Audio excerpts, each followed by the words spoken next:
आज हम बात करने वाले हैं साउथ सिनेमा के उन 10 सुपरस्टार्स की जिनकी नेटवर्थ आसमान छू रही है। पिछले कुछ सालों में साउथ इंडस्ट्री ने न सिर्फ कंटेंट के मामले में बल्कि कमाई और ग्लोबल पहचान के मामले में भी बॉलीवुड को कड़ी टक्कर दी है। पैन इंडिया फिल्मों की वजह से इन सितारों की फीस, ब्रांड वैल्यू और प्रॉपर्टी निवेश तेजी से बढ़ा है। आज की इस वीडियो में हम जानेंगे किस अभिनेता की कुल संपत्ति कितनी है, उनकी कमाई के मुख्य स्रोत क्या है और कैसे उन्होंने अपने स्टारडम को एक बिजनेस साम्राज्य में बदला।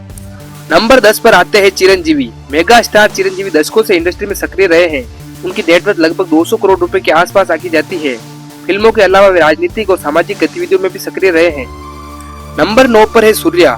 सूर्या अपनी कंटेंट ड्रिवन फिल्मों और सामाजिक कार्यों के लिए जाने जाते हैं। उनकी नेटवर्थ करीब 200 से 250 करोड़ रुपए मानी जाती है। वे प्रोडक्शन हाउस और टीवी शो से भी कमाई करते हैं। नंबर 8 पर है यश। केजीएफ फ्रेंचाइजी ने यश को पैन इंडिया स्टार बना दिया। उनकी नेटवर्थ लगभग 250 से 300 करोड़ रुपए के आसपास मानी जाती है।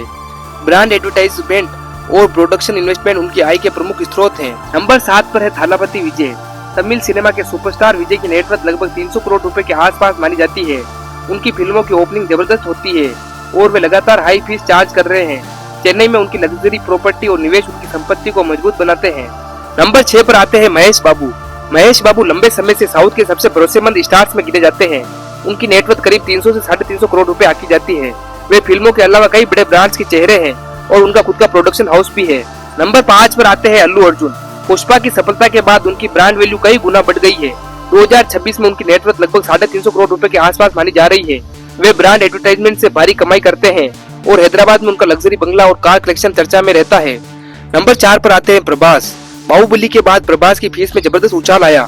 वे एक फिल्म के लिए 120 करोड़ रुपए तक चार्ज कर रहे हैं। उनकी कुल नेटवर्थ करीब 350 से 400 करोड़ रुपए के बीच आकी जाती है। बड़े बजट की फिल्मों और पैन इंडिया अपील ने उन्हें टॉप कमाने वाले सितारों में शामिल कर दिया है। नंबर 3 पर आते हैं रामचरण। मेगा स्टार परिवार से ताल्लुक रखने वाले रामचरण की नेटवर्थ लगभग 380 से 400 करोड़ रुपए मानी जाती है। वे न सिर्फ फिल्मों से कमाते हैं बल्कि एक सफल प्रोड्यूसर और बिजनेसमैन भी है। उनकी खुद की एयरलाइन स्टार्टअप में हिस्सेदारी और कई रियल एस्टेट निवेश उनकी संपत्ति को मजबूत बनाते हैं। दूसरे नंबर पर आते हैं जूनियर एनटीआर। आरआरआर जैसी ब्लॉकबस्टर के बाद उनकी पॉपुलैरिटी इंटरनेशनल लेवल पर पहुंच गई है। उनकी अनुमानित नेटवर्थ करीब 400 करोड़ रुपए है। फिल्म फीस के अलावा वे कई बड़े ब्रांड्स के एम्बेसडर है और हैदराबाद में उनकी आलीशान संपत्तियां हैं। आने वाले प्रोजेक्ट से उनकी कमाई और बढ़ने की संभावना है। और नंबर 1 पर आते हैं रजनीकांत। साउथ सिनेमा के थलाइवा सिर्फ एक अभिनेता नहीं बल्कि एक ब्रांड है।